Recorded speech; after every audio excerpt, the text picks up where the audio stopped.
I'm at the University of Otago in Dunedin, where I'm in the Math and Stats department. I'm more on the stats side of things.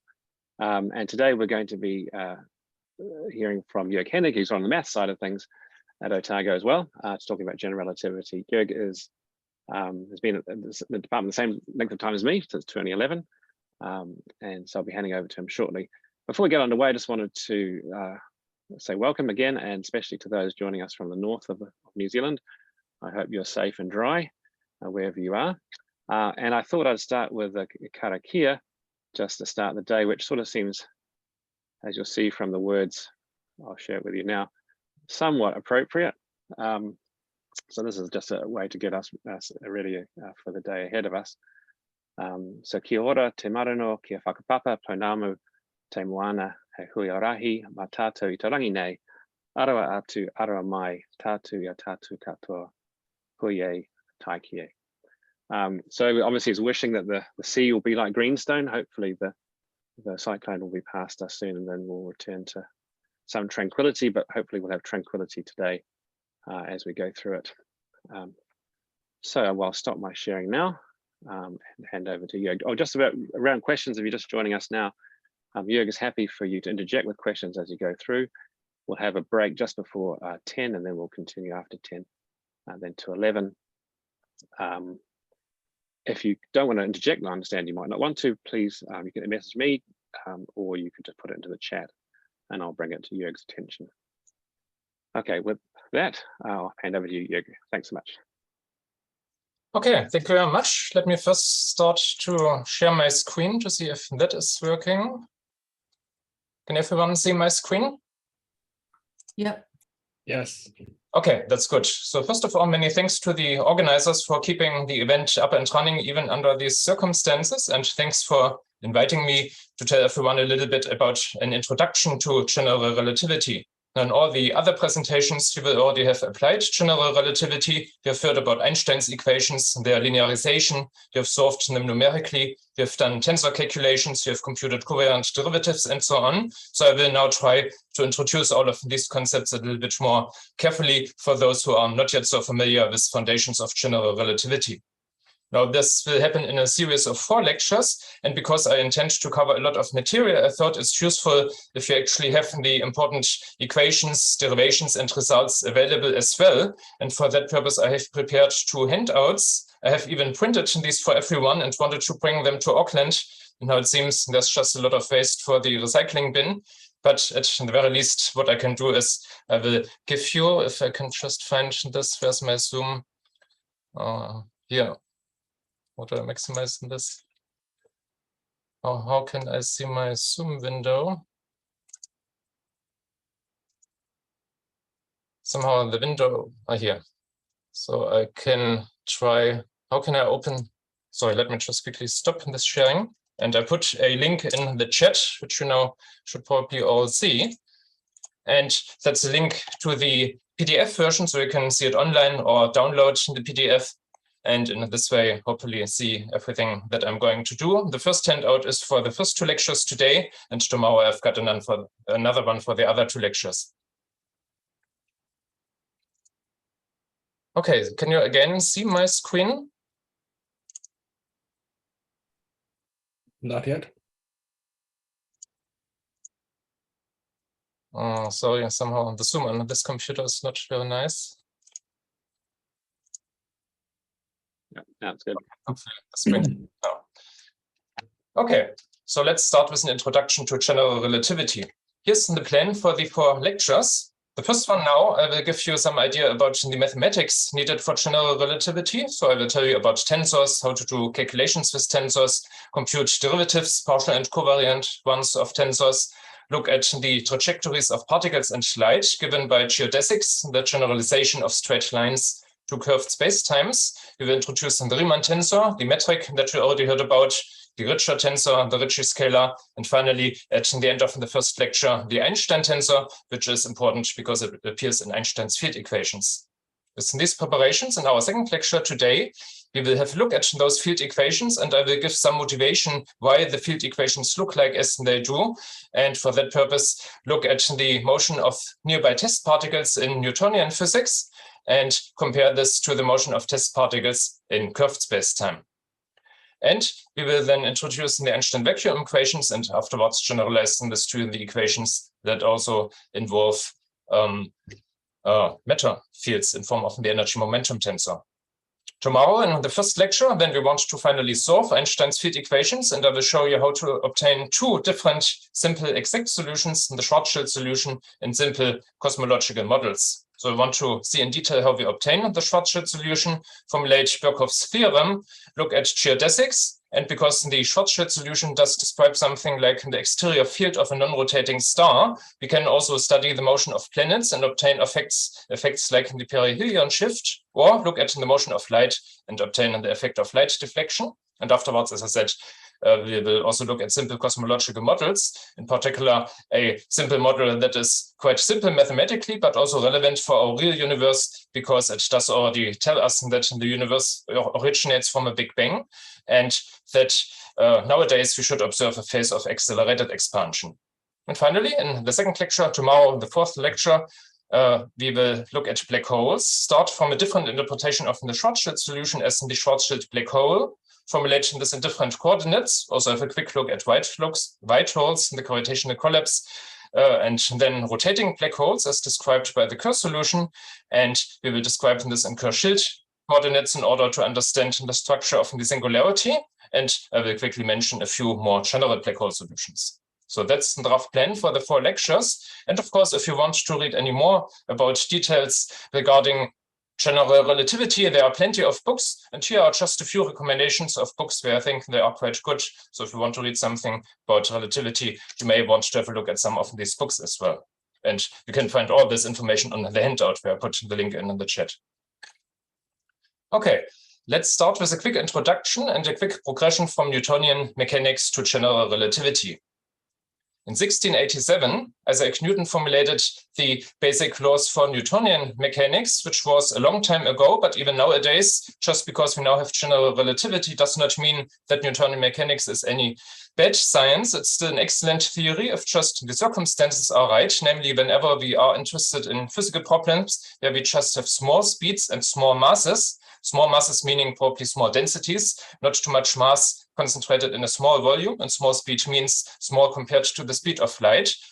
Newton's theory is still an excellent theory and mathematically much simpler than relativity, so it's still very useful to have Newtonian mechanics as well. This is based on Newton's 3 axioms: the law of inertia, the law of mechanics, and the law of interaction.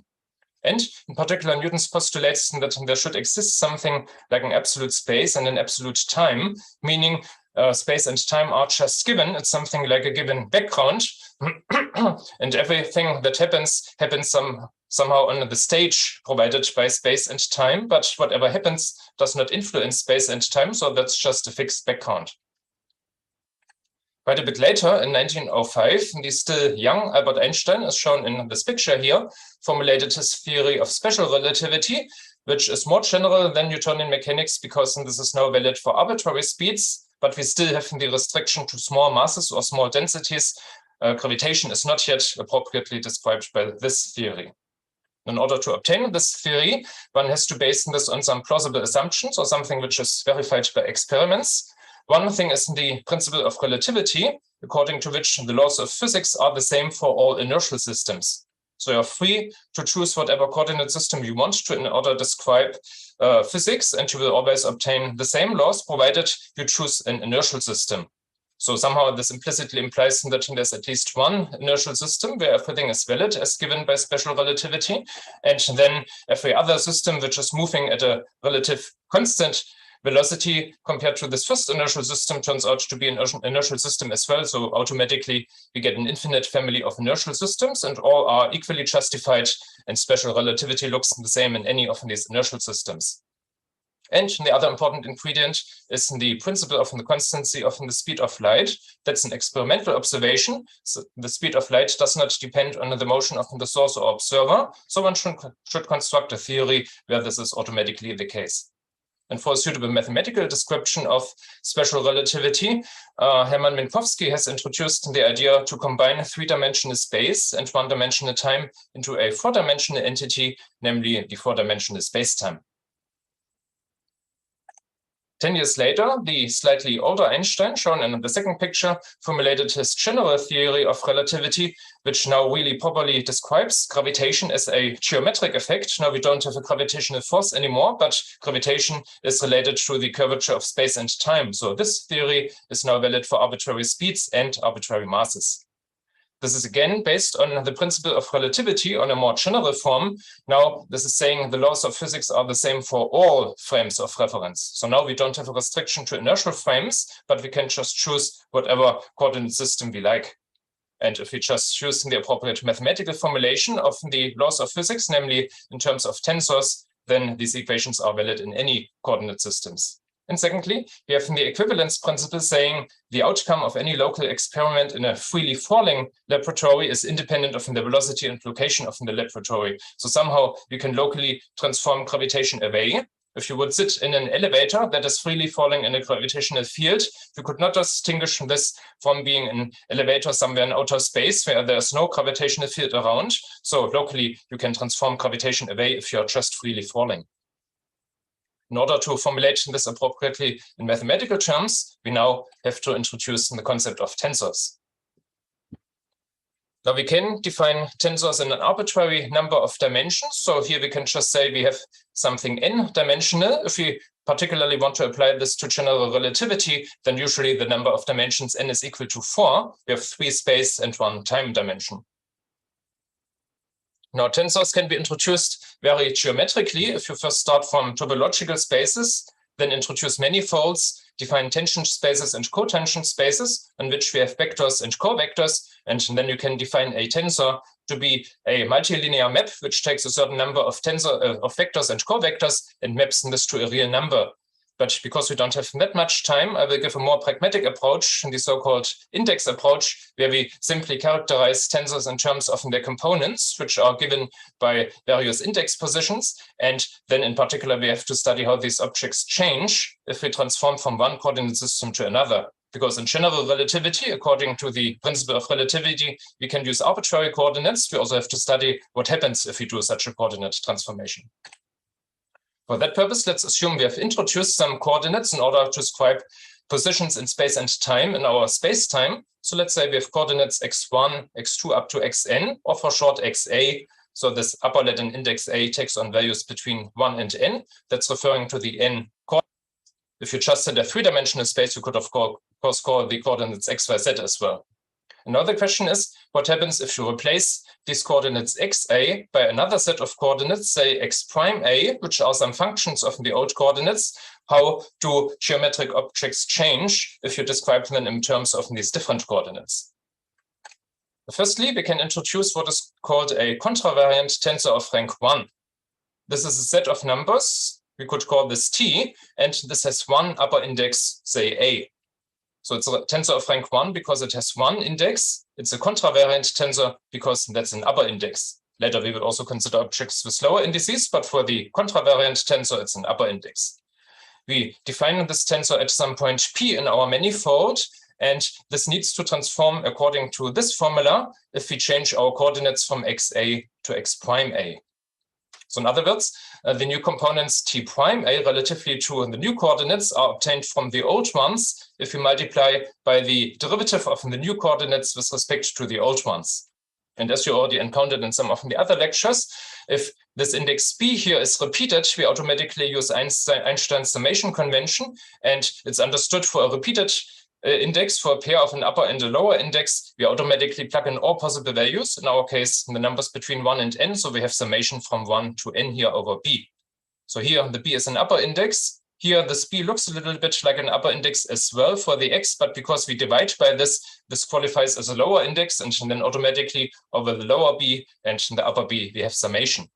It doesn't matter that you call this index b, you could as well plug in c or anything else. Just if this is a repeated index, then you automatically have summation. And these are just dummy indices for which you plug in all possible values. And sometimes in calculations, it's even useful to change the name of a dummy index to match up various terms, for example. Now these numbers here, if you plug in different values for a and b, if you combine this into a matrix, and then this is just the Jacobian matrix, the matrix of all partial derivatives of your coordinate transformation at this particular point p that you are considering. And just a quick remark, there are different points of views to think about these indices. You could either consider these indices here to be coordinate indices, where they really refer to some components of this tensor. So you think about plugging in some number, 1, 2, 3 or so for A and B. Or you have a more abstract point of view that this is just a label which tells you what kind of object we have. For example, here the TA, we see this has an upper index and it's just one index. So this tells us this must be a contravariant tensor of rank 1. Or for short, that's also called a vector or contravariant vector. So a point of view is that these indices just tell you what kind of objects we have and what kind of calculations we are doing. Here's an example for a tensor of this type. If you consider a curve in your manifold, if you have positions xa, which change as function of some parameter lambda, which takes on values in some interval, then you can define the tangent vector to this curve if you simply differentiate xa with respect to the parameter lambda. If you call this object TA, then the question is, how does this TA change if we transform from one coordinate system to another one? So if you want to compute the components T prime A in a new coordinate system, we simply use the same formula, but now we differentiate X prime A. And because X prime A in our coordinate transformation is considered to be a function of the old coordinates X without the prime, we can use the chain rule, first differentiate the X prime A with respect to XB, and further via the chain rule differentiate the XB with respect to this lambda, again, automatic with summation over this index B. And then this last object is obviously the tangent vector in the old coordinates. And here we see we have exactly this transformation formula. The new coordinates are obtained by multiplying the old coordinates. If you combine them as a vector, then you multiply by the Jacobian matrix. And you can also see the correct index positions. Here the A appears at a primed variable, and here as well. The B here and here appears at unprimed variables. So that's the transformation formula for a contravariant vector or a contravariant tensor of rank 1. Now we can consider tensors of higher rank. For example, a contravariant tensor of rank 2 has now 2 upper indices. And in the transformation formula, we get 2 copies of the Jacobian matrix. We have these 2 indices CD and summation for one index C here, for the other index D here. And once again, A and B here are indices at primed variables, and C and D are indices at unprimed variables. So it works out in terms of having the same structure on the left and right-hand side in this equation. And similarly, you can now define tensors of arbitrary rank, say rank 3, rank 4, and so on. You just have the corresponding number of indices, and in your transformation formula, you get this many copies of the Jacobian matrix. Next, a special case is a tensor of rank 0, also called a scalar, which has just 0 indices, and this transforms according to the very simple formula phi prime. The value in the new coordinates is just the same as the old value. So if there are 0 indices, then you get 0 copies of the Jacobian in this formula, and the scalar is just unchanged under coordinate transformations. Next, we can also introduce objects with lower indices. These are called covariant tensors. The simplest case is the covariant tensor of rank 1, also called covariant vector or covector. That's a set of numbers, say TA, which have a similar transformation formula. But now in this formula here, we have the derivatives of the old coordinates with respect to the new coordinates, which was the other way around. Here we have derivatives of the new coordinates with respect to the old coordinates. So this object here, that's actually the inverse of the Jacobian matrix. So if you already have worked out these derivatives here and write them down in form of a matrix, you can just compute the inverse matrix. This gives you the object that you need here. And once again, the index structure is correct. The A appears at a primed variable and here as well. And we have summation over this upper and lower repeated index B, which appears at unprimed variables. So a similar transformation formula, but now we have the inverse of the Jacobian matrix. Here's an example for a vector of this type. The gradient of a scalar field. If you have some scalar field phi, a function defined on your manifold, a function of your variables, you can compute the gradient, and this defines some numbers TA, and we can check how they transform under coordinate transformations. Now, in the new coordinates, we would obtain the same. We differentiate the new version phi prime with respect to the new coordinates x prime a. But as we know, a scalar does not change. Phi prime is just the same as phi. And via the chain rule, the x prime derivative can be obtained by first differentiating with respect to xb and further differentiating this xb with respect to x prime a. But then this last object here is just an inverse Jacobian, and the first object is the original TB. So we see this transformation from the previous page. So this does transform correctly as a covariant vector of rank 1. Now we can introduce objects which have both upper and lower indices. This introduces a mixed tensor of type PQ. The first P gives you the number of upper or contravariant indices, and the Q is the number of lower or covariant indices. For example, a tensor of type 1, 2 would have 1 upper and 2 lower indices. And in the corresponding transformation formula for the upper index, you have 1 copy of the Jacobian matrix. For the 2 lower indices, you have 2 copies of the inverse Jacobian matrix. So for each index, you get 1 of these terms in your transformation formula, and of course, summation over all repeated indices, here the D, the E, and the F. Here's an example for a mixed tensor of type 1, 1, the famous Kronecker delta, delta AB, which is equal to 1 when A equals B and otherwise equal to 0. And if you work out the transformation for this object, well, for example, you can obtain the Kronecker delta by just differentiating the coordinate xa with respect to xb. Obviously, if a and b are the same, then derivative of, say, y with respect to y gives 1, but derivative of y with respect to z would give 0. So you obtain exactly the structure. And if you work out in the corresponding transformation formula, you have 1 Jacobian matrix and 1 inverse Jacobian matrix. And then, because of this structure, it turns out in any coordinate system, the components of the delta are always equal to 1 and 0. This does not change under coordinate transformations because in the inverse, Jacobian and Jacobian cancel each other in this transformation formula. Now, so far, we have assumed we have fixed one point P in our manifold and defined these different types of tensors there. But of course, we can define tensors everywhere in our manifold, or at least in some domain of our manifold. So we can consider a map which maps to each point a corresponding value for the tensor or for all the components of the tensor. So in this way, we obtain a tensor field, for example, a vector field where vectors are defined everywhere in your manifold, or tensors of any other type.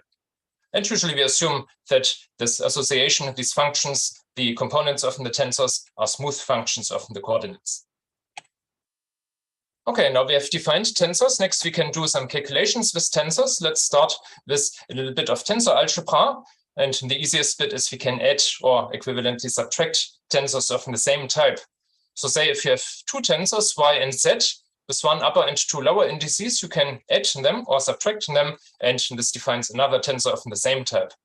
It's important that you can only add or subtract tensors of the same type. So in every object here, you need to have the same structure of indices. Otherwise, this is not defined. We can also multiply 2 tensors. Say we have a tensor of type P1, Q1, and a second tensor of type P2, Q2, then we can multiply and we get the sum of upper and lower indices, P1 plus P1 and Q1 plus Q1.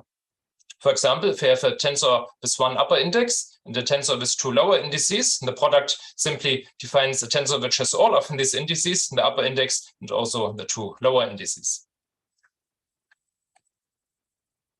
Another important operation is in the contraction, which removes effectively 1 upper and 1 lower index. So starting from a tensor of type PQ, we obtain a tensor of type P minus 1, Q minus 1. And we do this by considering summation over 1 index pair. For example, if we have a tensor with indices A, B, C, D, if you replace one of the lower index, for example, the B here by another A, and consider summation over this A, then the index A effectively disappears and just 3 indices C and D remain. So this will define a new object Y, C, D, which transforms like a tensor with 2 lower indices. So in this way, you can define tensors of lower rank if you just sum over 1 index pair. Another way to obtain this is by multiplication by delta AB. If you take the original X, A, B, C, D and multiply by delta BA with summation both over A and B, then initially you have a double sum over A and B, but because delta only gives something non-zero if A is the same as B, this reduces effectively to a sum over 1 index only. So effectively, this replaces this index B here by the A to make sure you have A here and get a factor 1, and then you really have just summation over this 1 index A. Next, let's have a look at some symmetries of tensors. If we have a tensor of type 0, 2, a tensor with two lower indices, say TAB, this is called symmetric if TAB and TBA are the same. And if you would write down a matrix containing all of these components, this would just mean the matrix is symmetric, it's equal to its transpose.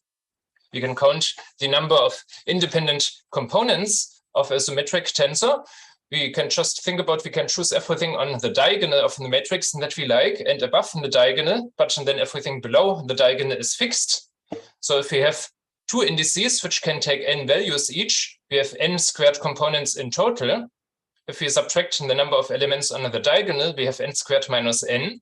And if we divide by 2, we get just everything that we have above the diagonal.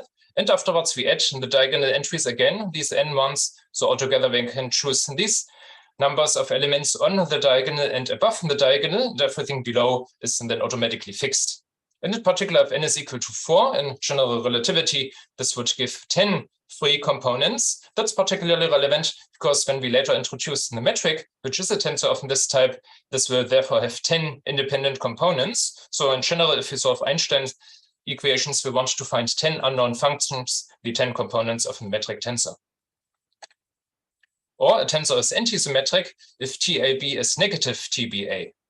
In that case, if you look at the diagonal entry then must be equal to its negative, which can only mean we get zeros on the diagonal. So here we can just choose all the numbers above in the diagonal, and below we get the negative entries, but the diagonal itself must be 0.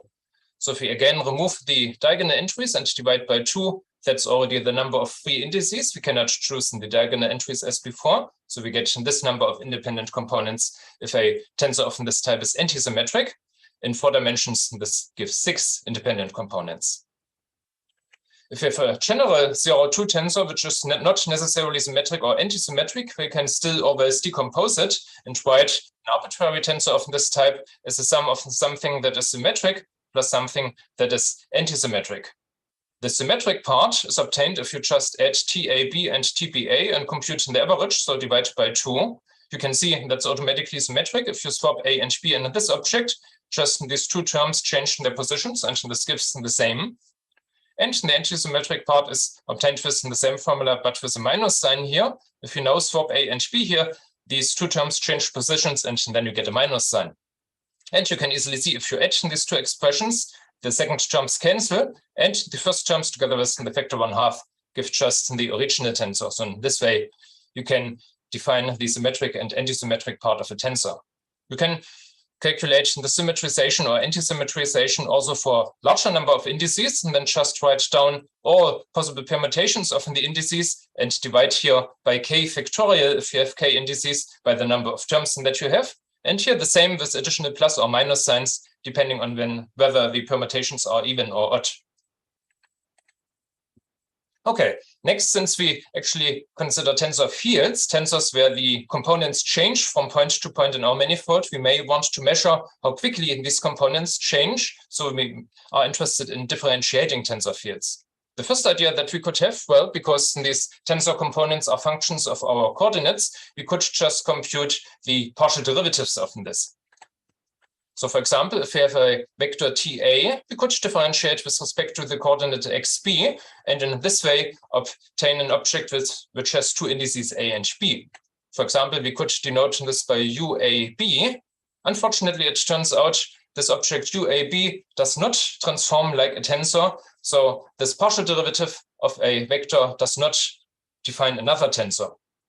So in order to see how it actually transforms, let's start from the transformation formula for the TA, which is the usual formula how a tensor of rank 1, a contravariant tensor of rank 1 transforms. And if we differentiate this equation a second time with respect to x prime c, we get the following. On the left-hand side, we just have the derivative of this with respect to x prime c, and we also differentiate the entire right-hand side with respect to x prime c. Now, everything here in brackets is actually considered to be a function of the old coordinates without prime. So via the chain rule, we can also differentiate this with respect to xd and further differentiate the xd with respect to xd prime to obtain this derivative. And again, the summation over d using the chain rule.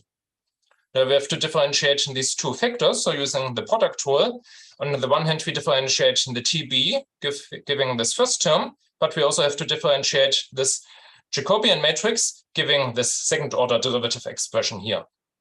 Now, if we only had the two Black expressions, then this would transform correctly like a tensor with one upper and one lower index. But because we have this additional term here with second order derivatives, the total object does not. So the partial derivative of a tensor is not again a tensor. This is not to say that partial derivatives are not useful. They indeed are used very often. They are very important, but it would also be nice to have something, a derivative, which transforms like a tensor. So before we introduce this, just a little bit of notation to denote the partial derivative of TA with respect to, say, xb. We could also simply write del b TA, or for short, xa, comma b. So we introduce one additional lower index with a comma to indicate within this comma that's referring to a partial derivative. And we can do the same for higher rank tensors, for any tensor like T, A, B, C, D. A derivative with respect to xe can also be denoted by comma e. So the comma tells us this is a partial derivative. Well, if we want to define a derivative which behaves like a tensor, then we have to introduce some additional auxiliary field, which is called an affine connection. That's the following. An affine connection is, roughly speaking, in terms of the components, are numbers gamma, a, b, c, with one upper and two lower indices, which transform not like a tensor, but satisfy this inhomogeneous transformation law. The new components are given by the old ones, and here we have just the usual tensor transformation, but we have this additional term which depends on the second order derivative. So this term, roughly speaking, is introduced here to cancel the similar second order derivative terms in the transformation formula for partial derivatives. And now we can, in terms of this object, define the covariant derivative. And I should point out later on, we encounter a natural way to obtain this affine connection. Once we have introduced a metric, there's a simple way to obtain an affine connection which transforms like this. But at this stage, you could just choose any numbers gamma, ABC, which transform according to this equation. The notation for a covariant derivative is nabla A, and then the tensor with whatever indices we have. Or a similar shorthand notation as we had for the partial derivative, we can write the tensor semicolon A. So comma A would indicate a partial derivative, and semicolon A this covariant derivative. And this is defined as follows. I have to tell you how for the different types of tensors we compute this covariant derivative. The simplest is a scalar, where the covariant derivative with respect to xa is just identical to the partial derivative. So no difference between the partial and covariant derivative as far as the scalar is concerned. If you have a contravariant vector of type 1, 2, then the transformation formula looks like this. Derivative of tb with respect to xa contains a similar term with a partial derivative, plus a correction coming from our gammas here. Here we have summation over all the components of the tensors and summation over the second index of this gamma.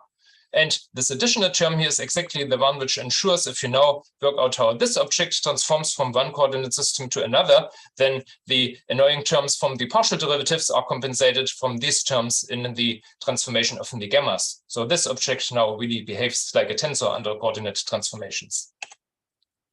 And we require that also this derivative satisfies the product rule as does the partial derivative. If you differentiate the product of two tensors, which could be tensors of arbitrary type, I'm just not showing any indices here, but they can have as many as you like. This derivative of the product contains two terms where you first differentiate the first tensor and secondly the second tensor. And that's enough to define how you work out the covariant derivative for any type of tensor. For example, now we could ask ourselves, how do I differentiate a tensor with a lower index, a covariant tensor? What is nabla A, T, B? Well, we already know how a scalar is differentiated. So let's just convert this TB into a scalar by just multiplying by any vector UB. Because we have summation over B here, the index B effectively disappears, and what remains is really just a scalar.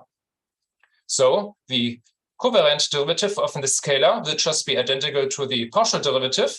And the partial derivative satisfies the product rule. We have to differentiate the first object and also the second one. On the other hand, we require that our covariant derivative also satisfies a product rule. So this derivative here also translates into two terms, the covariant derivative of the first tensor and covariant derivative of the second tensor. And now for this index tensor with the upper index, we already have defined the covariant derivative. This is just the partial derivative plus a gamma term. And now if you equate these two different expressions for the same derivative here, then the partial derivative of u cancels, and you can solve for this object here. So the covariant derivative of TB times UB is given by a partial derivative term and an additional term that depends on the gamma, the affine connection. Now here we have summation over B and C, and we can just change these dummy indices. Let's rename the C into B and the B into C. Then we see that's actually equal to this expression. And that's useful because here we have UB, here we have UB. So finally, we get a UB here as well rather than a UC. So we get the same structure for the U. And our vector UB was completely arbitrary. So this equation must hold for any choice of UB. So effectively, we can cancel the UB here. And the same equation must also be valid without the UB. And therefore, we get this formula for the covariant derivative of this vector with a lower index, a covariant tensor of rank 1. It's a similar structure, but now we have a minus sign for our additional term. And also here we have summation over an upper index of this gamma. Previously, we had summation over a lower index in the gamma. So a similar transformation formula, we get one additional term depending on the gamma. And now you can repeat this for tensors of higher rank. And what you find is, if you have a tensor with an arbitrary number of upper and lower indices and compute the partial derivative with respect to xc, the covariant derivative with respect to xc, that first equals the same with the partial derivative. And then for each index, you get one additional gamma term. For each upper index, you get a term with a plus sign. For each lower index, you get a term with a minus sign. So in this way, you can differentiate tensors of arbitrary rank in this covariant way. Next, let's have a look at important curves in curved manifolds, namely geodesics, which is the natural generalization of a straight line in a flat space to a curved space. Let's assume we have some curve where the position xa is some function of a parameter taking on values in some interval, and we have previously already calculated the tangent vector by just differentiating with respect to the parameter. Let's also assume we have some tensor field with an arbitrary number of indices, which is defined somewhere in our manifold, at the very least on the curve. So everywhere on our curve, we can work out the tensor components. Then we can study how the tensor changes along the curve, and we can define differentiation along the curve. And the notation is we have the derivative with respect to the parameter lambda of our tensor. Here we use a capital rather than a lowercase d to indicate that this object is defined in terms of the covariant derivative, not in the partial derivative. Another notation is nabla t, derivative in direction of the vector t of the tensor x. And the explicit calculation means we just differentiate in the covariant way with respect to all coordinates xc and multiply by the corresponding component tc of this tangent vector. So that's like a directional derivative, but in terms of a covariant derivative, not a partial derivative. In the special case, where the derivative along the curve of some tensor is equal to 0, then we also say this tensor is parallelly propagated along the curve. It does not change while you transport it. That's parallel transport of a vector or in general of a tensor. Of special interest are curves where the tangent vector itself changes in a simple way along the curve. Such a curve is called an autoparallel curve. If the only change of the tangent vector to the curve along the curve, so change with respect to the curve parameter lambda, is in the direction of that same vector. So this vector does not change direction. It can become shorter or longer, but any change is proportional to this vector. Here we have an arbitrary function which can change along the curve. Then such a curve is called an autoparallel curve. And if you explicitly work out how this expression here looks like in terms of the original position, which already contains one derivative with respect to lambda here, and then we get a second derivative. This translates into the second order equation where we have this gamma term coming from the covariant derivative here, and on the right-hand side we have something proportional to this tangent vector. Now it turns out we can simplify this equation a little bit. In the special case where the right-hand side here happens to be equal to 0, we obtain the same equation with a 0 on the right-hand side. And in such a case, the autoparallel curve is also called a geodesic. And it turns out we can always get rid of this right-hand side if we just appropriately change our parameter lambda describing the curve. If we choose a suitable coordinate or transformation of our parameter, where lambda is replaced by some function lambda prime of lambda, then we can always adjust this function in such a way that this right-hand side here effectively disappears. And then we obtain the simpler equation, which then defines a geodesic. So the autoparallel curve satisfying the simpler equation with a zero here, that is called a geodesic, which has particular importance in relativity because it turns out particles and light move along curves of this type and they move along geodesics.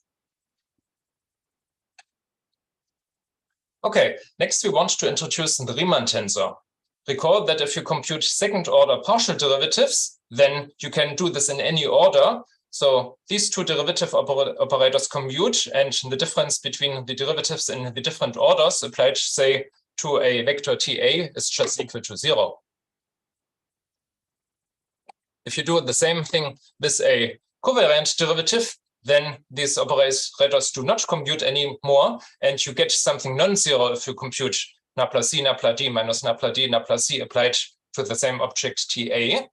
And it turns out the result is proportional to the tensor. And if you collect all the coefficients that you need here, with the indices a, c, and d, and a summation over b, then this defines what is known as the Riemann tensor.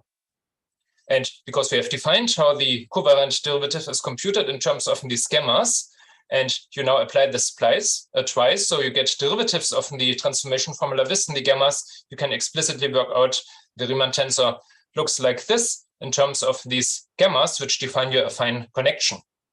So because of the second derivatives here, you get also derivatives of the gammas, and you have in these terms quadratic in the gammas. That's the Riemann tensor. Now we can simplify our situation if we are only interested in the behavior at one particular point. At one point in the manifold, we can always change our coordinates in such a way that all these gammas transform to 0, which means the covariant derivative at this point would just look like a partial derivative, or these additional gamma terms vanish, which is particularly useful if you want to prove some formula. Then you can choose this suitable coordinate system where the gammas are equal to 0. If it happens that not only at one point, but in suitable coordinates actually everywhere, these gammas vanish, then it turns out that the manifold is just flat, so it behaves like a usual flat Euclidean space or like Minkowski spacetime in special relativity. Then in normal Cartesian coordinates, these gammas are all equal to 0. If this is the case, then of course it follows that also these derivatives here and these terms here are equal to 0, so then the Riemann tensor everywhere vanishes. But it's even easier to decide whether a given manifold is flat or not if you do look at the Riemann tensor, because you may also describe a flat spacetime in coordinates where the gammas are not equal to 0, but then you cannot easily see that this actually is a flat manifold. But then you know if the Riemann tensor vanishes, then necessarily this is a flat spacetime, and there will be some coordinate system where all these gammas vanish everywhere. Next, we want to introduce the metric that we already heard about in other lectures in the summer school, which is needed in order to do a little bit of geometry to work out length and angles. This is a covariant tensor of rank 2, usually denoted by GAB, and it's symmetric. So if you swap in the two indices, you get the same thing. So we have seen before, this will have 10 degrees of freedom, 10 independent components. And if you have a manifold which has such a metric, then this is also called a Riemannian manifold, or in general, I should say pseudo-Riemannian manifold if you also have time coordinates involved, which gives some minus signs. In terms of this metric, we can measure length and write down what is also called the line element.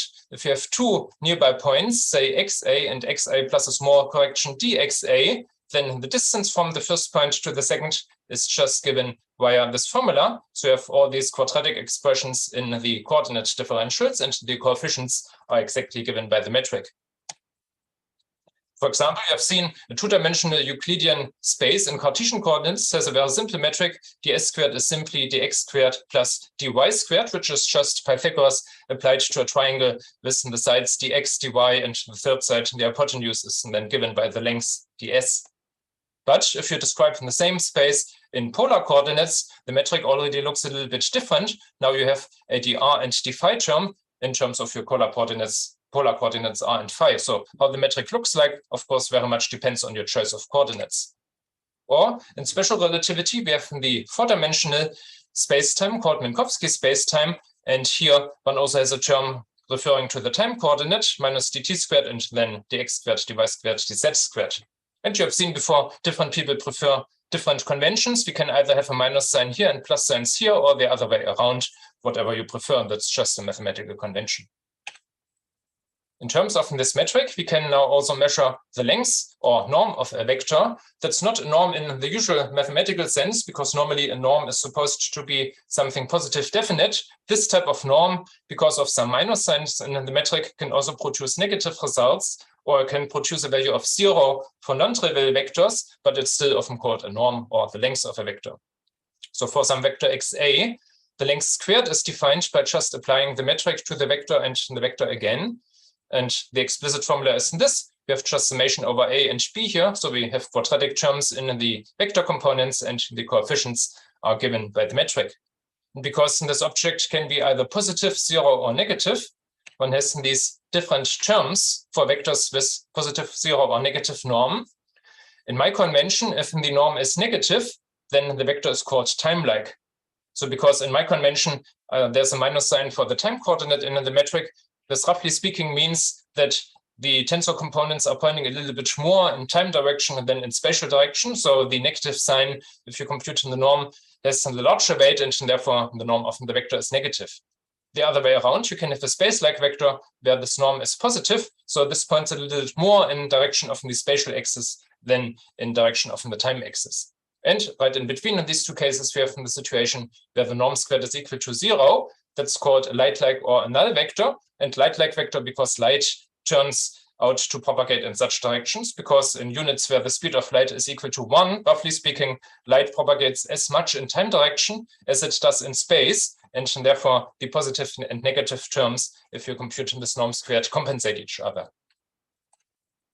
You can also work out an angle between two non-zero vectors.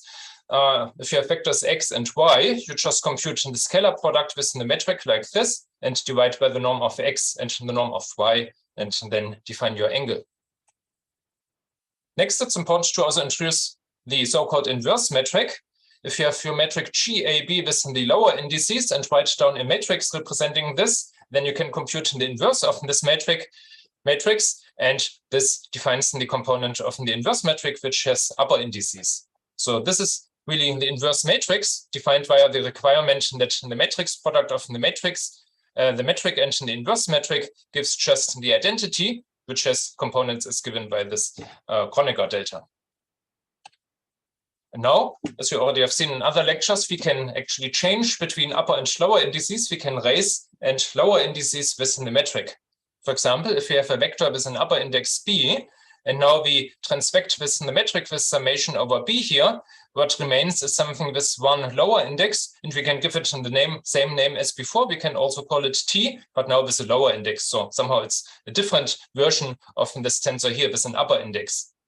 And starting from this object within the lower index, now within the inverse metric and summation over this index, you can again go back to the original object, and this TA here is really the same one that you started from, because that's an inverse of that matrix. So if you combine the transformation, the metric and inverse metric combine to the identity, and in this way you can easily change between upper and lower indices. Now, I mentioned before, if we choose our affine connection, as soon as we have a metric, there's a preferred one, which is simply defined in terms of the metric. And then these gammas are also called the Christoffel symbols. So the gamma ABC can be defined in terms of the inverse metric and derivatives of the metric. This turns out to transform exactly as given in the general transformation formula for an affine connection. And if you use this particular formula, the so-called metric connection, we even have the nice property, these gammas are symmetric in the two lower indices, because the metric here is symmetric, and if you change B and C here, then these two terms swap in their positions, which changes nothing. So that's the symmetric connection, symmetric in these two lower indices. If you define the Riemann tensor based on this particular metric connection, then this is also referred to as the curvature tensor or the Riemann-Christoffel tensor, where the gammas are namely given by these Christoffel symbols. The Riemann tensor defined like this has some useful properties, which we will look at in a moment. But first, let me also point out if we differentiate the metric, then it also has a nice property. The covariant derivative of the metric, if we choose this metric connection, is simply equal to 0. So in any version with lower indices, upper indices in the inverse metric, or the mixed position, which is equal to the delta, the covariant derivative computed with this gamma is then simply equal to 0. And at any point, by the way, for our metric, we can introduce the so-called canonical form of our metric. We can choose a coordinate transformation where the metric becomes as simple as possible and just has plus or minus ones on the diagonal, a +1 for each space-like coordinate and a -1 for each time coordinate. So in particular, in general relativity, in my convention, we would have a minus sign for the time coordinate and +1s for the space-like coordinates, or if you choose in the other convention, just in the negative of this. This really doesn't matter. Okay, finally, a few more properties of the Riemann tensor computed now with this metric connection. This has some useful symmetries. First of all, if you swap in these last two indices C and D, so you now have D and C here, then you get a minus sign. The Riemann tensor is anti-symmetric in this last index pair. Also, if you write down 3 copies of your Riemann tensor where you have the same upper index A, and you have cyclic permutations of the lower 3 indices, then you also get a 0 here. Now, with the metric, you can also define the so-called covariant form of the Riemann tensor. Simply start from the original form and multiply by the metric with summation here. Then you lower this index E and obtain an object which has just 4 lower indices. In this formulation of the Riemann tensor, we have additional symmetries. If we swap the first index pair AB and the second index pair CD, so we now have CD, AB, nothing changes. So the Riemann tensor is symmetric in these 2 index pairs.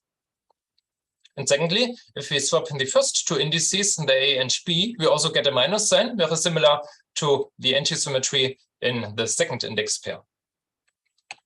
And importantly, we have an identity that involves the covariant derivative. If you write down 3 copies of the Riemann tensor, and in each term we have the same first 2 indices A, B, but the other 3 indices are cyclically permuted, then we get a 0. That's the Bianchi identity. And because of these additional symmetries, the Riemann tensor has 4 indices, but it does not have n to the 4th independent components, but just this number here, because of all these symmetries. In 4 dimensions in particular, there are 20 independent components of this tensor. Okay, and very last slide for the first lecture. Now, from the Riemann tensor using our metric, we can define some other useful tensors. Firstly, we can take the Riemann tensor and consider summation over this index pair, the first index and the third index. So effectively, just the indices A and B remain, and this defines the Ricci tensor RAB. So that's also equivalent to taking this covariant form of the Riemann tensor and multiplying by the metric with indices C and D for the first and third index here. If we contract again, then we have summation over these 2 remaining indices. We end up with a scalar, which is called the Ricci scalar. And importantly, we can define the Einstein tensor GAB, which is just the Ricci tensor minus a term proportional to the metric, and the coefficient here is R half, where R is this Ricci scalar. And finally, we obtain an important identity for this Einstein tensors if we just start from the Bianchi identity from the previous slide, this identity here, and contract this twice with the metric. First, what we do is we raise the index A, so this becomes now an upper index A, and we replace the previous index C here by an index A again. So where we had a C before, we now have another A, and we have summation over this A. This simplifies a little bit because here we have summation over the first and third index, which just converts this Riemann tensor into the Ricci tensor. The same happens here. After, well, here we have the first and fourth index, we can first swap the indices E and A, which gives us a minus sign because of this antisymmetry. And then we see what remains is another copy of the Ricci tensor, and we cannot yet simplify the last term. And I contract a second time. I raise this index B, that's now becoming an upper index everywhere, and I replace the former index D by another B. So then we have summation over this repeated B. Here, this converts the first term into the Ricci scalar. The second term becomes a derivative of the Ricci tensor. And in the last term, here, if you swap these two indices, you get a minus sign. And then we obtain the, so not these two indices, if you swap these two indices, you get a minus sign here. And then this converts this into another copy of the Ricci tensor, this one here. And if you compare this to the definition of the Einstein tensor, this is just minus twice the derivative of GAE with respect to E. So what we observe, this needs to be equal to 0. We automatically find by construction, this Einstein tensor is divergence-free. Nabla A applied to GAB is equal to 0. This is very important when we formulate the Einstein field equations in our next lecture, but this now concludes the first lecture. Thank you very much. Brilliant. Thank you very, very much, Jörg, for that first lecture on general relativity. Do we have any questions now? There was nothing in chat as we went through. Very nice lecture, by the way, Jörg. It was exactly a microcentury. I'll let people figure out how long a microcentury is in the break. I think we will have a short break now. Now's a good time to collect your thoughts. I have one quick question, Jörg. You mentioned the Einstein summation convention. This might be a question that occurs to people new to general relativity. When you have repeated indices, it implies a sum. Can you have an index repeated more than once? So could you have, in say for the Riemann tensor, you know, RCCCA or something? Is that a possibility? And what would you do then? Not normally. So normally you really have one pair, one upper index and one lower index. Otherwise, it's not really clear what this means. If you really need an expression like this, then you would probably say this next equation does not use in the Einstein summation convention, and then you explicitly write the sum as you need it. So sometimes it's necessary to maybe exclude one index from a summation or something like this. So then you always have to make a little remark about what you're actually doing in your particular equation. But in order to make sure that everything understands what you do, normally you really have just one repetition, one upper and one lower index. Brilliant. Yeah, I think, didn't Einstein say that was one of his great contributions to mathematics, was his Yes, I think so. Einstein summation convention? Yeah, that's very useful. So in statistics, we're still sticking with sigma, unfortunately. Anyway, okay, so thanks very much, Jörg. I'm going to propose we have a short break, and so we won't start right on 10, to give everyone a chance to get coffee and so on. So if it's all right, I think we'll start at 10:05, which is about 7 minutes from now. That's true. Would that be okay, Jörg? Uh-huh. Fantastic. Okay, so we'll see everyone soon.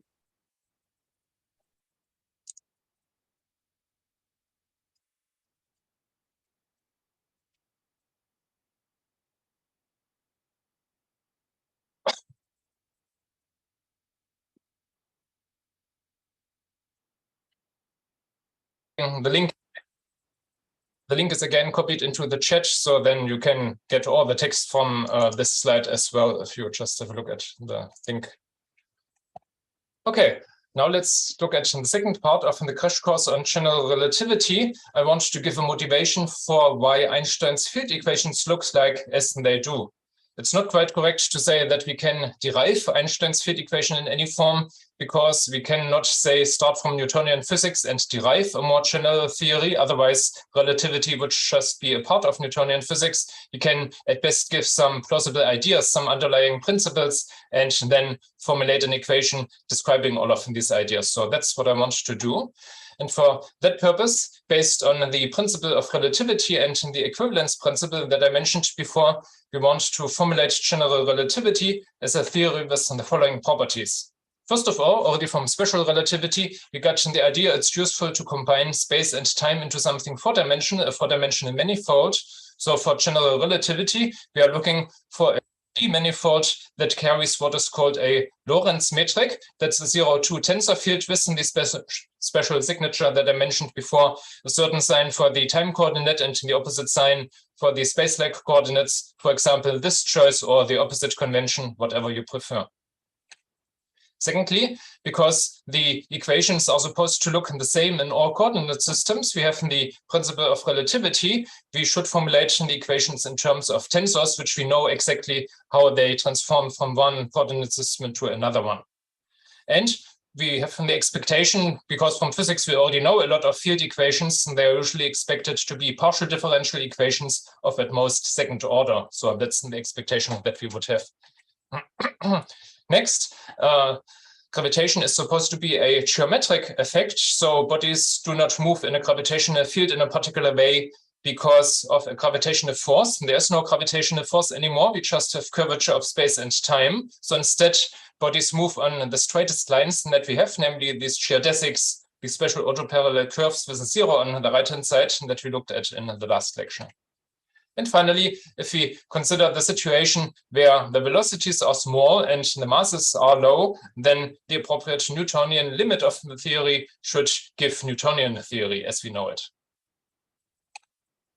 In order to motivate how the field equations look like, let's have a look at two nearby test particles and describe their motion in the gravitational field in Newtonian physics. And afterwards, we repeat this calculation for the motion of two particles which move on geodesics in a curved space-time. And then by comparing the corresponding equations, we will see how a plausible form for the Einstein field equations looks like.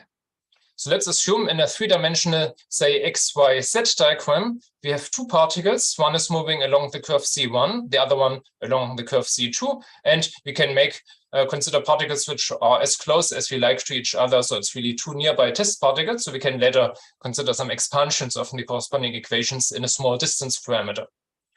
Let's say at a certain point in time t, the first particle arrives at this point P, the second particle at this point Q. Then if we choose three-dimensional Cartesian coordinates x, y, z, or x1, x2, x3, or for short x alpha, so to distinguish this from the four-dimensional Latin indices, which I've used previously, I now introduce a quick index, which runs from 1 to 3 just through the spatial coordinates. And now the corresponding metric in this three-dimensional flat space, as we have seen before, that's just very simple. The line element is given by the x squared plus dy squared plus dz squared. The corresponding coefficients, the metric is just given by delta alpha beta, and that's a diagonal matrix with these coefficients 1, 1, 1 on the diagonal. Now, if we describe our two particles, the first one moves along curve C1. Let's say the position x alpha of this first particle is some function x alpha of t. So as time passes by, the position changes, and at a certain point of time, it arrives at this point P. The second particle is at a slightly different position. Let's say here the position x alpha is in the same function x alpha of t plus the vector which points from the first curve to the second one, which I'll denote by eta alpha. That's also called the connecting vector. And as I said, we can consider particles which are very close. So we can assume this is a small vector. So it's sufficient in the following to just consider terms which are at most first order in the small connecting vector. Now we apply Newton's second law. The force F is equal to mass times acceleration, and acceleration is just the second time derivative of the position vector x. And we are particularly interested in the force in a gravitational field, where the force is just given in terms of the gradient of the gravitational potential and convention minus sign and mass of the particle. And at point P, this means our first particle has an acceleration given by x alpha double dot, is equal to just a component of this derivative vector, d alpha phi. And I should clarify, because this alpha here is an upper index, for consistency, this alpha here needs to be an upper index as well. But because our metric looks very simple, this doesn't really matter, because the d alpha with an upper index is just obtained from the derivative with a lower index by raising this with our very simple metric, which is just the identity matrix. And then, of course, you just get the partial derivatives with respect to x, y, and z. So that's just really the gradient of our gravitational potential at point P. Now, if we do the same thing for our second particle at position Q, then the position is given by x plus eta. So the acceleration is x double dot plus eta double dot.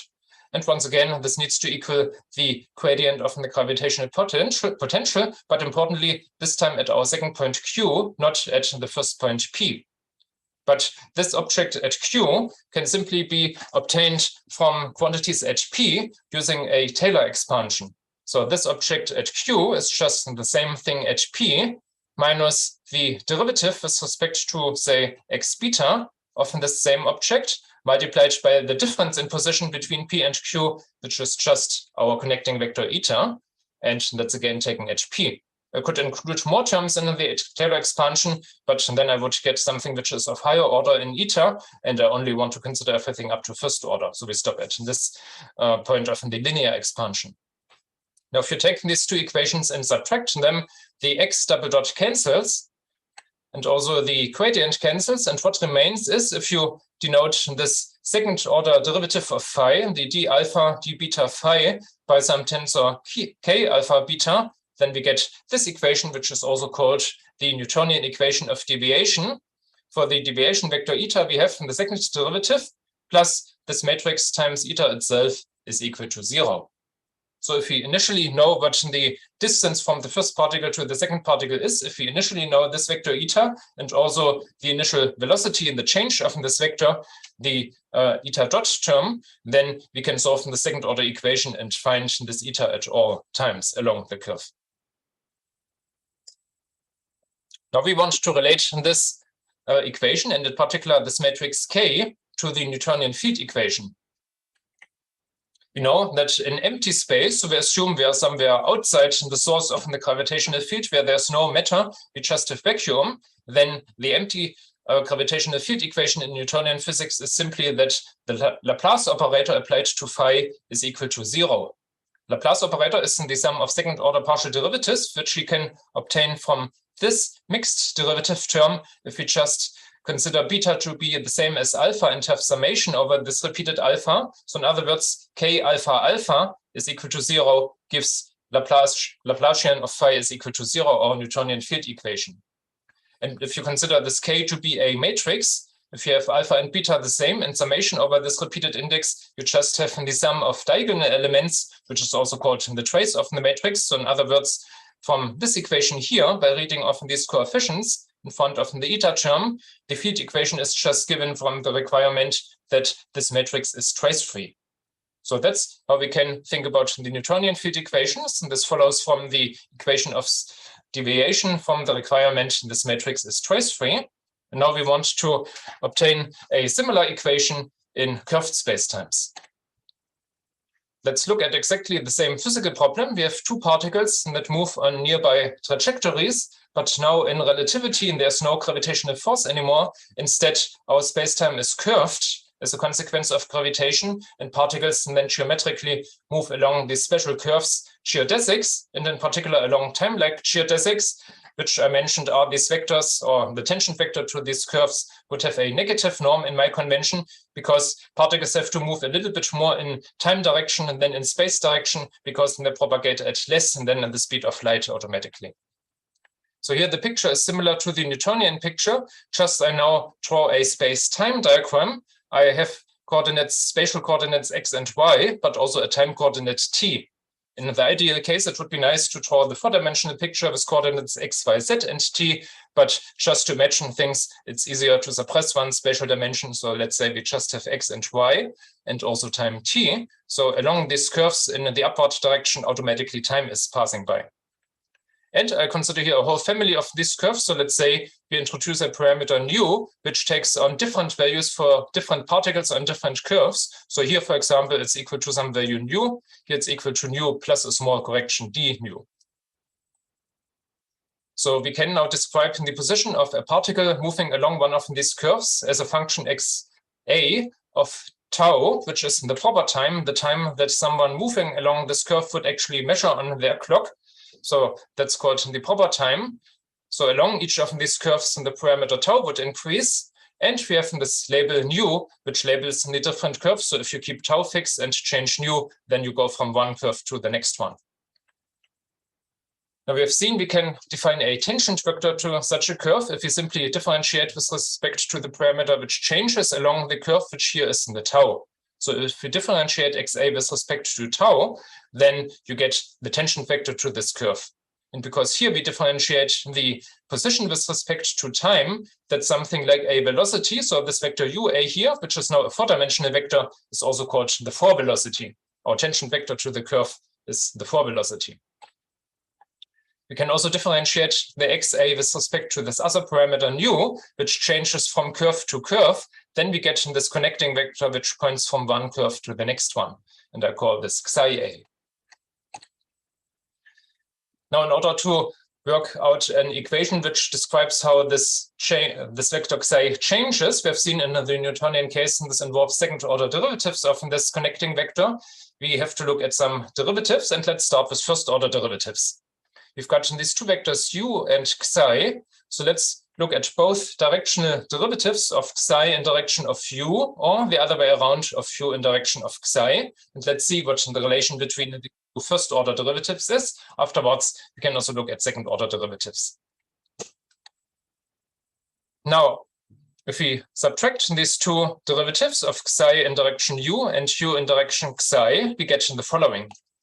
The definition of this directional derivative is we just have the covariant derivative of this xi with respect to all coordinates xp and multiply by the corresponding components of this vector u in the direction that we have differentiation. And here the same with the roles of u and xi reversed. Now this covariant derivative we have seen can be expressed in terms of a partial derivative plus a gamma term. So we get the same terms as partial derivatives plus these corrections. Now it turns out the two gamma terms here and here actually cancel. Here we have gamma ABC here as well. Here this is multiplied by UB and xi c. Here it's almost the same. Here it's xi b and UC. So the indices B and C are swapped.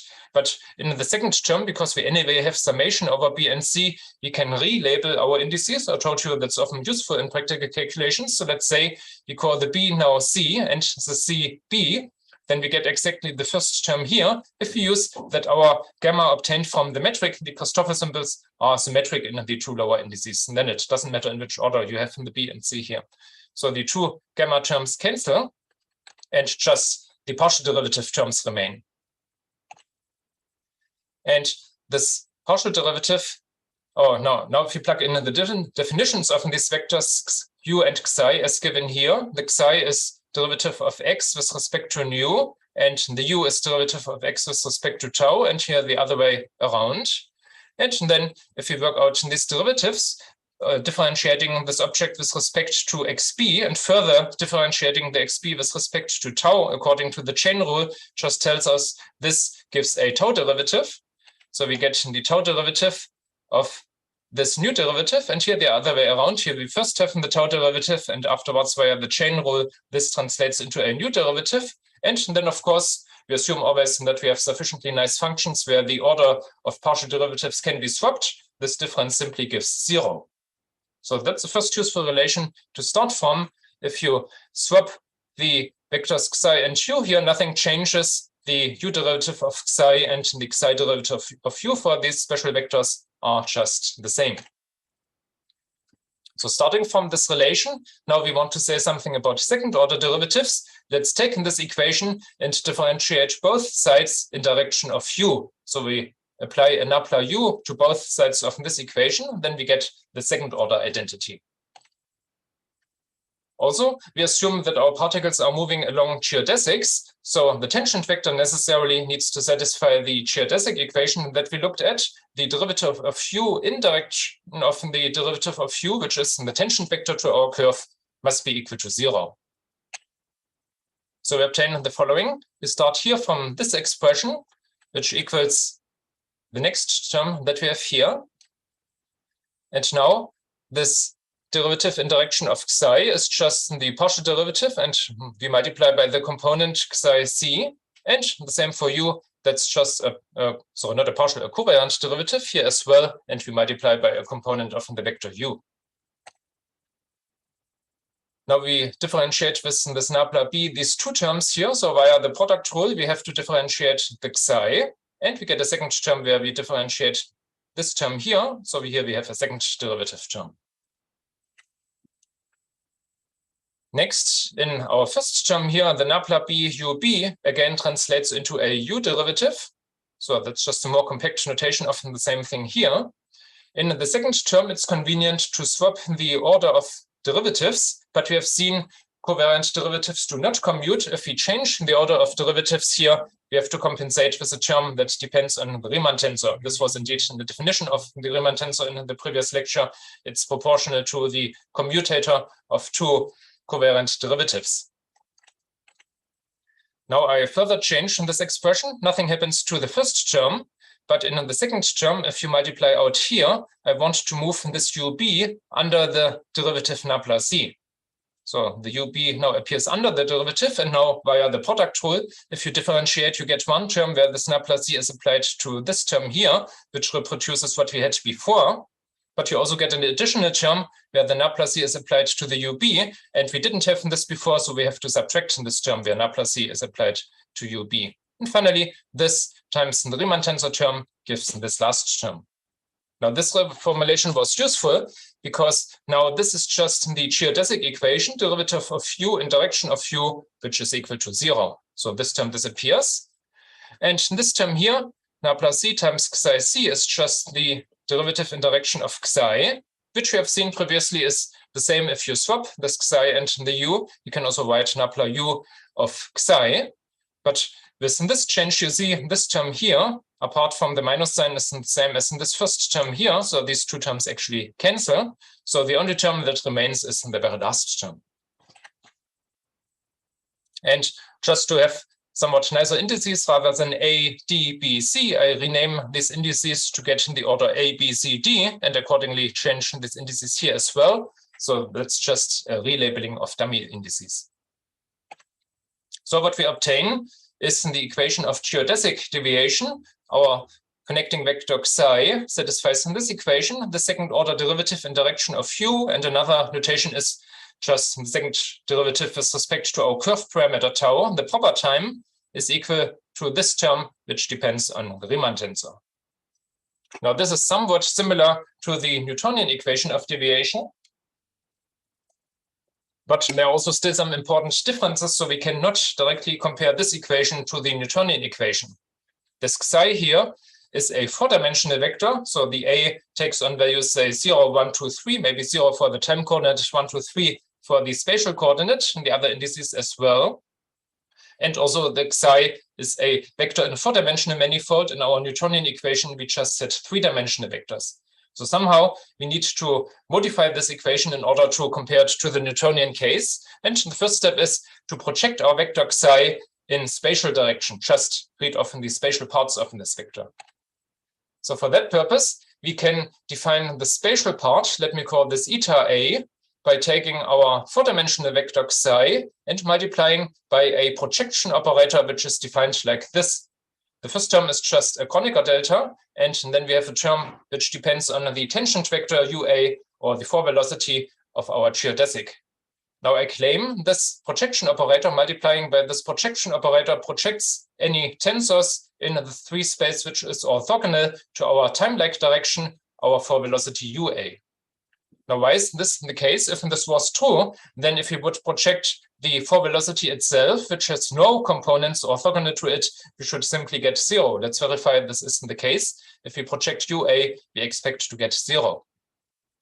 First of all, along the geodesics, the line element ds squared just simplifies to minus c squared d tau squared if you introduce the proper time of the particle as a time coordinate, and then along the curve, these particles just remain under the curve. So in suitable coordinates, the spatial coordinates do not change. And therefore, you just get this term in the line element. And because we usually have units where the speed of light and the gravitational constant are 1, this just becomes minus d tau squared. So ds squared is minus d tau squared in my convention of plus and minus signs. Then if you look at the norm of our tangent vector, the four velocity u, we find the following. UA, the scalar product of u and itself.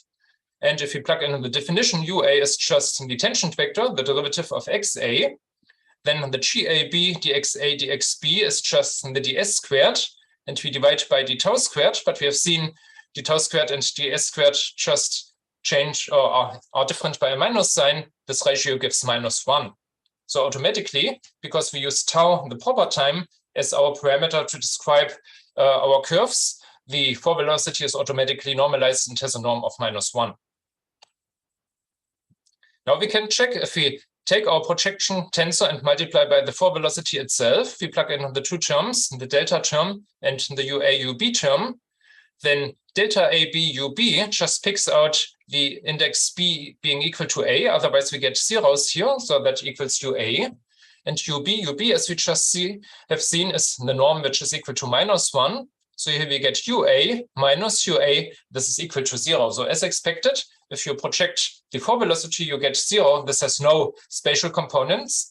That's just pointing in the direction of UA. And if you have any vector which has some components in time direction and some components orthogonal to UA, then this delta here will pick out just the spatial components, and this will make sure the other components are eliminated. And just a few further properties of this projection operator. If you apply this projection operator twice, so if you have here a matrix product of H and itself, then you get nothing more than what you already get in the first projection, that it's clear if you already have projected in space and you do this again, then you don't get anything new. You can also work out in the trace of this matrix by looking at the trace here. The delta AA gives 4 because this has 4 ones on the diagonal, but the UA, as we have seen, gives -1 and 4 minus 1 gives 3. And finally, this tensor is symmetric. HAB is the same as HBA if you have this in the version with 2 lower indices. Okay, next, let's have a look at a relationship between the tau derivative of our 4-dimensional vector xi, which we had in our equation of geodesic deviation, and the projected tensor eta, which we obtain if we project orthogonal to our 4 velocity. We start with this expression, the tau derivative of xi. That's just the derivative in direction of our tangent vector UA. And the xi can be translated into eta. If you just work out this formula for using the projection tensor, then the eta is obtained if you multiply xi by the delta, which gives the eta, the xi itself, and a term proportional to UAUB. So this is the relationship between xi and eta. It just differs by this additional term. Now, if we carry out this differentiation, we differentiate the eta A, which is our first term. And here we have to differentiate a product of 3 tensors. So using the product rule, we get one term where the UA is differentiated, one term where the UB is differentiated, and one term where the xi is differentiated. Now this term here actually vanishes because once again, our UA is in the tangent vector to a geodesic, and by definition, by the geodesic equation, derivative of this tangent vector in direction of the tangent vector is equal to 0. This is also true when the index here is in a lower position, because I mentioned before for our metric connection, the covariant derivative of the metric is equal to 0. So the metric just goes through this derivative, so you can easily lower this index and get the same expression with the lower index is also equal to 0. And in our last expression, we can again use our previous result. The u derivative of xi is the same as the xi derivative of u. So just the first term remains. And for the last term, I make a slight reformulation. I move this ub here under the derivative in direction of xi. So I obtain this term, but because now I have to apply the product rule and differentiate both terms, and each term happens to be the same thing, I have to compensate with a factor 1/2 here. But now that's just the norm of our tangent vector of our 4 velocity, which we have seen is constantly equal to -1. And the derivative of a constant just gives 0. So this entire term actually disappears. So what remains is just the u derivative of eta, and u derivative is just the derivative with respect to our curve parameter tau, our proper time. So we see if the first order derivatives are the same, and if we differentiate again with respect to tau, we also get the relation that the second tau derivative of xi is just the same as in the second tau derivative of the spatial projection eta. So in our geodesic deviation equation, we can replace in the first term, we can replace the xi entirely in terms of the spatial projection eta. Secondly, if we consider the second term in our geodesic deviation equation, which depends on the Riemann tensor, then we can once again replace this xi in favor of eta using this expression here. And then we can simplify this as follows. Firstly, we multiply this coefficient by eta d, which gives this term, and I claim the second term, if you multiply this coefficient by the second term, actually gives a 0, roughly speaking, because the Riemann tensor is antisymmetric in the indices c and d, but we multiply by uc, ud, where you can easily swap the c and d and nothing changes. So this uc, ud is symmetric in c and d. And the product of this antisymmetric tensor and this symmetric tensor uc, ud automatically gives 0. In order to illustrate why, let's just write down 2 copies of this term that you obtain if you multiply this coefficient by the second term. So it's in the first copy and in the second copy, and I have to compensate by a factor 1/2. Now in the second term, I have renamed the indices. I've renamed C into D and D into C, which changes these 2 indices and these 2 indices. But then using our anti-symmetry of the Riemann tensor, I can swap into the original order of indices in favor of a minus sign. And here it doesn't matter if you swap C and D, and then just the order of the 2 terms changes. So you see the second term is actually the negative of the first term, and therefore this entire bracket just gives 0. So what remains is just the Riemann tensor term, the first one. And therefore we obtain this version of our equation. In our equation of geodesic equation, we can replace everywhere the psi in favor of eta, and also for the spatial projection eta, the same equation holds, same mathematical structure of the equation, but now in terms of eta, the orthogonal connecting vector, orthogonal to the 4 velocity, we have the same equation. That's already a little bit closer to something that we can compare with the Newtonian situation, but not quite, because our indices A, B, C, D still run through 4 different values. We should have an equation where indices only take on the spatial values 1, 2, 3. So for that purpose, in order to finally extract the 3D information, let's introduce an appropriate frame, an orthogonal frame, which consists of 3 space-like unit vectors to begin with, which are all chosen to be mutually perpendicular, and they're also orthogonal to the 4 velocity UA, so they're all pointing in some spatial directions at a given point P, say. So let me denote these 3 space-like vectors by E1, E2, and E3. They do have these upper indices A, so these are really contravariant vectors. I just introduce these bold-face lower indices to label the 3 different vectors. So for short, E alpha, and alpha just stands for 1, 2, 3. That's my 3 spatial vectors. And in order to obtain a basis for the full 4-dimensional space, I can also introduce a time-like vector E0. And here we simply choose the 4 velocity UA, which is already perpendicular to the other 3 vectors. So altogether, I obtain this frame, a vector E0, which is just UA, and 3 vectors which are perpendicular to this one and are pointing in space-like directions. Now we have the following orthonormality relations by construction. If you take any 2 of these vectors and compute their scalar product with summation over A here, this just gives 0 in most cases, or plus or minus 1. For 2 different vectors, the scalar product is always equal to 0. If you take I and j to be equal to 0, then because of our normalization of the 4 velocity, you get a minus 1. And for the space-like vectors, which are chosen as unit vectors, you get a plus 1. Next, it's convenient to also define a dual basis where we have the same vectors with a lower index A rather than these upper indices here, which are defined from the requirement that the product of one of these original vectors and the vector from the dual basis just gives the identity delta ij. So in this way, we have defined our frame and the dual basis at any given point P. But now we can just say along the curve, we can just parallelly propagate the frame from the requirement that the tau derivative of all frame vectors is equal to 0. So in this way, we define parallel transport of these vectors. Now, another useful identity can be obtained as follows. Now, since we have our 4 basis vectors, every arbitrary vector VA can be expressed as some linear combination of some coefficients VI times the corresponding basis vector EI. So this way I can expand every vector in the spaces. And now if you take this equation and multiply by EJA, then we can work out how one of these components is computed. And on the right-hand side, now we have the scalar product of E upper A and E lower A, which we have seen gives just delta ij, which picks out from these components Vi, the component j. So the right-hand side after this multiplication translates into Vj. And on the left-hand side, we just get this Va times Eja.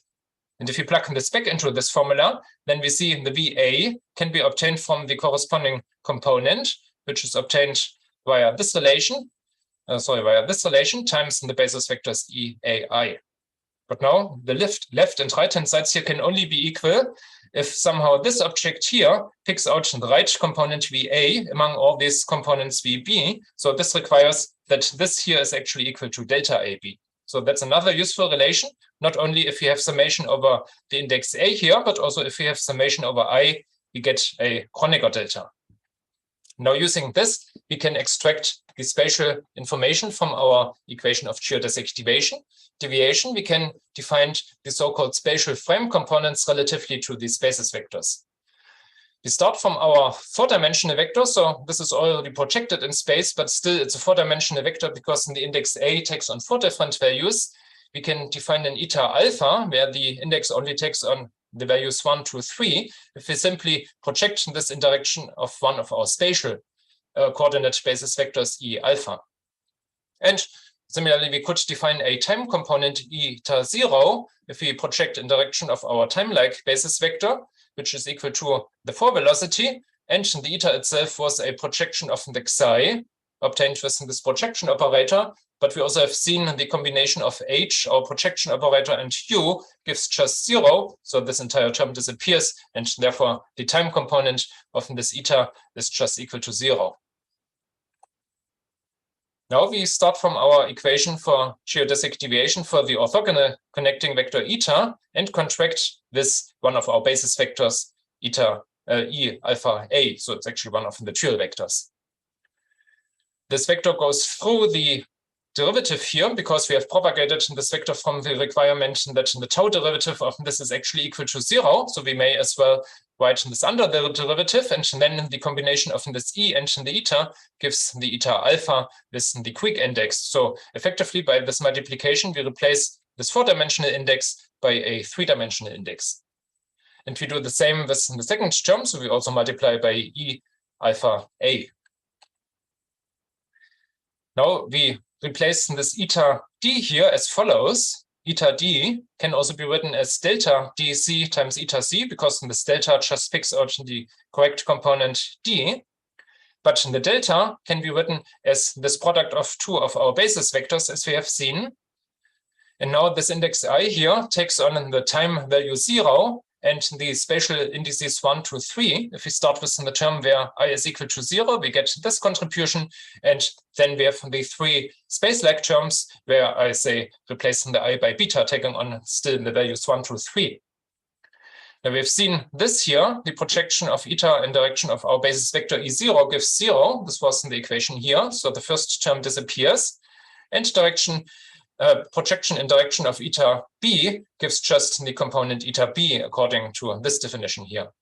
So what remains is this expression here, where we have now just the eta beta. So plugging everything in our geodesic deviation equation, we obtain in the first term, we can replace the eta a by eta alpha. And in the second term can be written like this. If we introduce an abbreviation for all these additional terms, including this reformulation here. So that's a k alpha beta, which really just depends on quick indices alpha and beta, because all the remaining Latin indices are dummy indices where we have summation over a, b, c, d. So they all disappear from summation. So eventually we end up with an equation where the indices we really only take on the values 1, 2, 3. Okay, so that's now really an equation that we can compare to the Newtonian equation of deviation, because our eta is now a space-like vector. We have just space-like components within these quick indices. So coming back to our Newtonian field equation, which we can extract from the Newtonian equation of deviation from the requirement that this coefficient matrix K has vanishing trace, we impose now, well, the same is supposed to be true in a curved space-time. And the new quantity k alpha beta should also satisfy that k alpha alpha, the trace is equal to 0. So let's work out in this trace. We just replace the beta here in the definition by another alpha, and then we have summation over this alpha. Now here, if this alpha was actually a Latin index, say E or F or whatever, so then you would have summation over 4 possible values, 0, 1, 2, 3. And then we would know the scalar product of E and itself would give a delta. But the 0 is not available here, so we have to subtract the term where the alpha is formally equal to 0, in which case the 0 component of our frame is just equal to the 4 velocity, therefore this additional term here.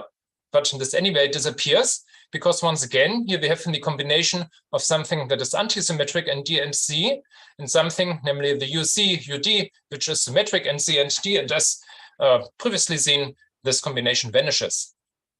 And then multiplication by this delta effectively replaces this index D by an index A. Then we have summation over this repeated A, which converts this Riemann tensor into the Ricci tensor. So that's what remains here.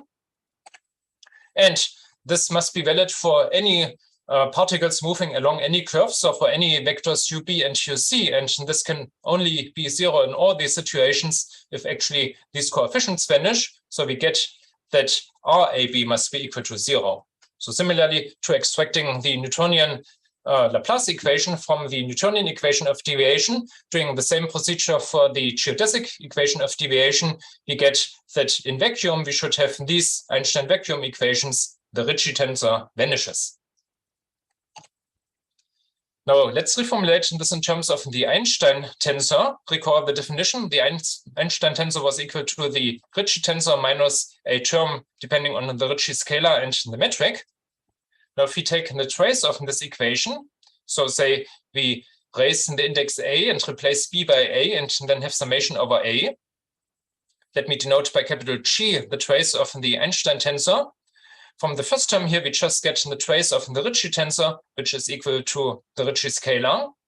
Here we get the trace of the metric, but if you raise an index in the metric, the GAB becomes the delta AB, and the trace of delta AB within the 4 ones on the diagonal is equal to 4.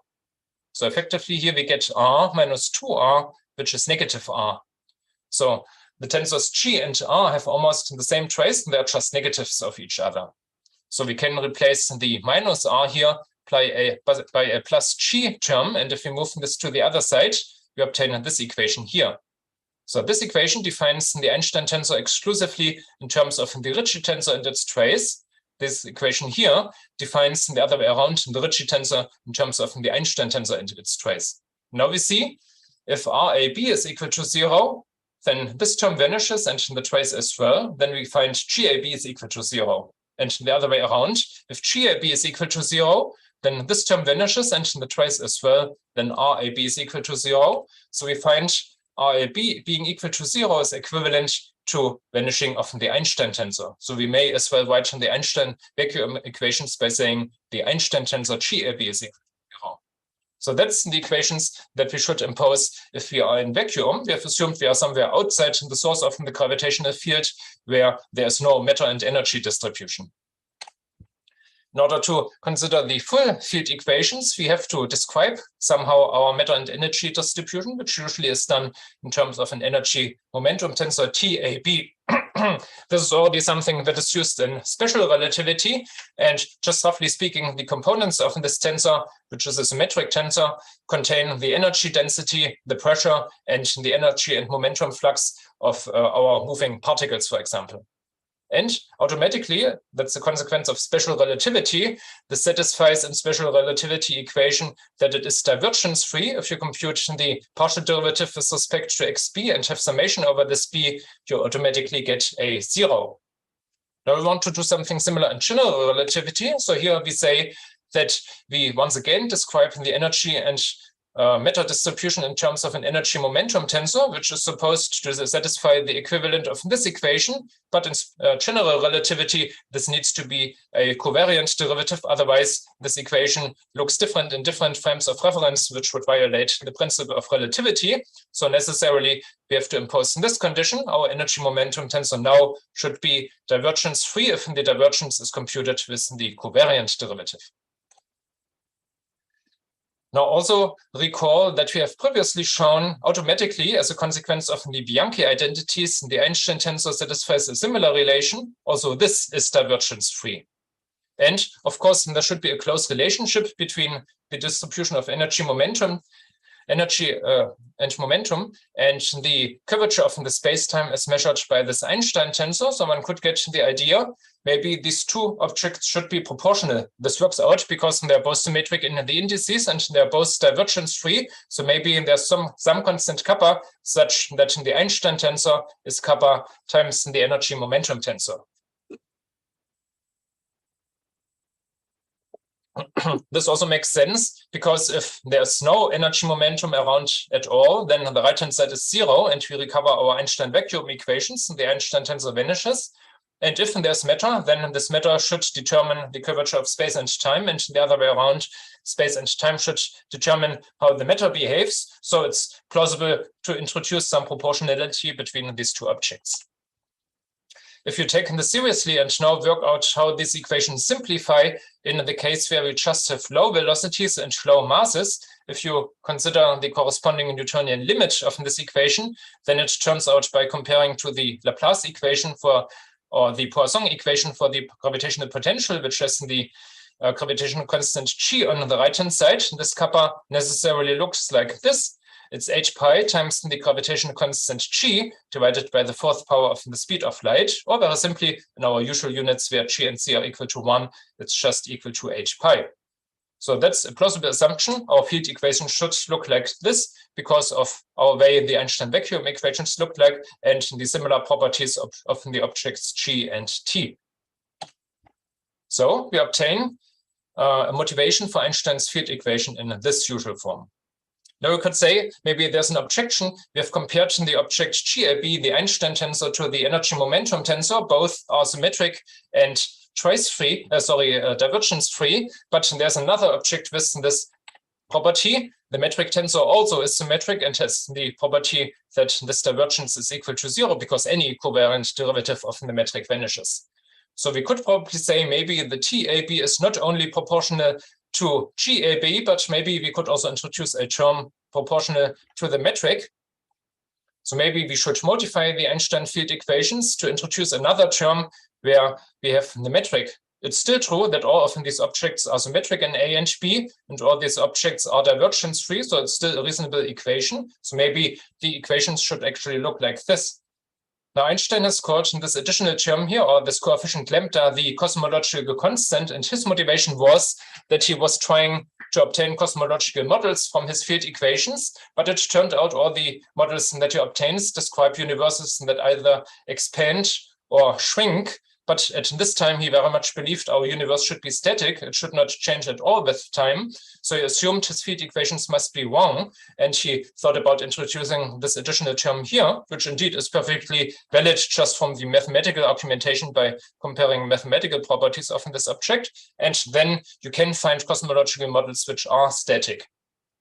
Later on, of course, it was discovered by Hubble that our universe is actually expanding. So it makes perfect sense just to take these expanding models from the original version of the Einstein equations. And Einstein later referred to his introduction of this additional term as his biggest blunder.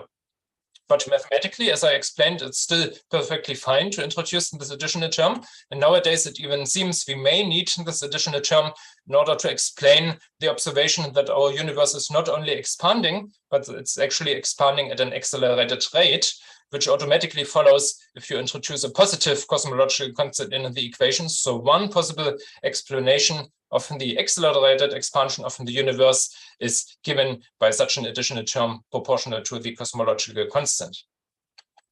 Okay, so this explains how the Einstein equations look like, either like this in the simplest form, or if you prefer, like this with the additional cosmological constant term. And by the way, it turns out this term is anyway negligible whenever you do calculations on smaller scales. Say if you describe the gravitational field of a star or a black hole, then locally this term is completely irrelevant and you can as well just solve these equations. But this term may become important if you study cosmological models where you look at the universe as a whole. So this explains or gives some motivation why the Einstein field equations look like this. Okay, that's the end of my second lecture. Fantastic. Thank you very much, Jörg. We have a little bit of time for questions. If anyone has questions they want to ask now.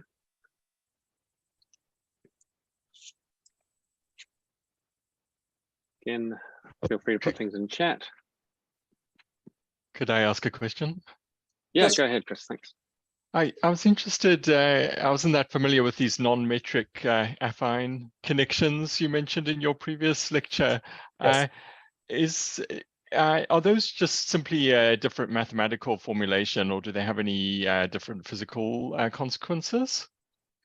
Yes, so on the one hand, you can reformulate the normal Einstein equations normally given in terms of a metric connection by using any other affine connection that you like, and then the equations look a little bit more complicated.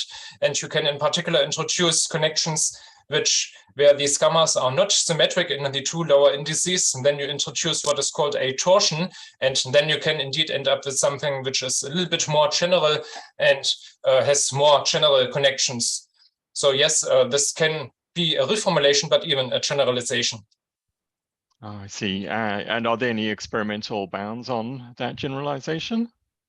Yes, I think if there's any torsion, then it must be small. So at least locally, it should be a good approximation to have a torsion-free connection like the usual Christoffel symbols.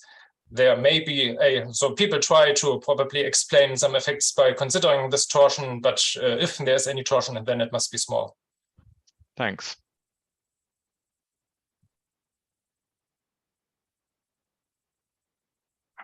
Well, if there's no more questions, I'd like to thank Jörg very much. And then tomorrow, Jörg, you're doing lectures 3 and 4. Exactly. So I look forward to that. So we have now a break scheduled from 11 to 11:30. We'll start again at 11:30 with Emily Kendall talking about LISA.